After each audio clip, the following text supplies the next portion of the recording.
So pretty good experience there. Yeah, I liked it. Like I said, I didn't have as much time to focus on the school Hmm. aspect as I wanted to, but it was a really good experience. I liked the business aspect. I took a lot of psychology courses there and communications, and it was fun. I liked it a lot. So how do you combine creativity, data, and technology for your business? Oh, that's such a loaded question. So many ways. I could talk about this all day. Um, but so creativity, data, Technology. and Yeah. technology. Okay, so I run a company that focuses on geofencing and programmatic display. And when did you start your company? 2022. Okay, right when you started college, probably. Yeah, I've been in college a little while, and then I was like, okay, it's time. I can You're do like it. college isn't enough. Isn't challenge enough for me. I Let need me to be in pain. Yeah, let me be in pain. I'm working 60 hours a week on college. Fuck having a social life. Yeah, Let me double business is down. the social life. Yeah, but yeah. So basically, there's a lot of ways that combine technology and creativity. But it's kind of tricky to talk about it unless you know kind of what the services are because they're very niche. So, um, I do geofencing. So imagine you have a competing podcast right across the street, and all day long they have you know guests showing up. They have all these people that could be on your podcast. They're like your direct consumers, and they could be your customers too. So we can basically put a target on that location so that everybody that walks inside that location, they're gonna get an ad for Cavness podcast, and you can do anything. You can target competitors. You can target like event spaces anywhere you want realistically. Um, and the other part of that is demographics targeting. So imagine, your podcast is more business based. Imagine that's just like a lifestyle podcast and you want to target business owners.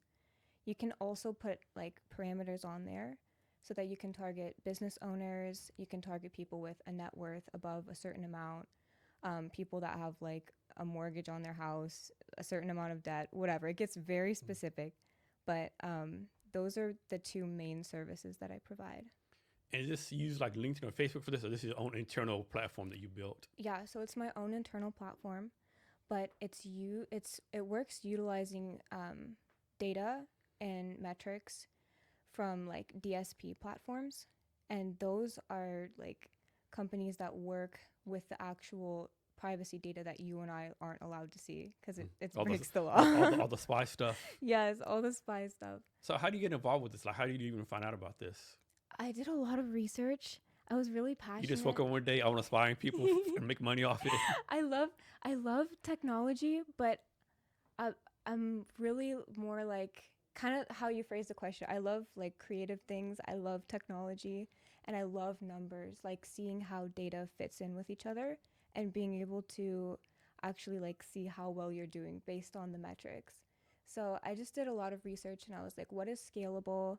What can I do that fits my interests and that I'd be good at? And then I kind of learned more about geofencing and programmatic display in general, and it's similar to Google ads, but it's way more specific and strategic, and you can really like get that exact person you're looking for.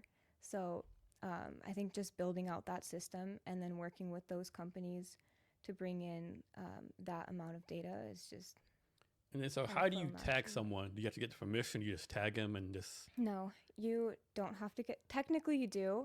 If they don't have their location services turned on, then you might And not be that's through able. like the Google phone or something, or iPhone or something Yes, like that. Okay. yes, but like 80% of people have their location turned on, Yeah. and I mean I do. Even if you use Uber, you use Apple Maps, Google Maps, whatever, you have your location on all the Isn't it time. crazy how people like sometimes there's no privacy? Mhm. Well, turn off your like of course there's no privacy. Of course. Yeah. Yeah, it's a direct payoff. This technology is so amazing. You can do anything with your phone, but also, people are paying for that information and Mhm. paying to see what you do.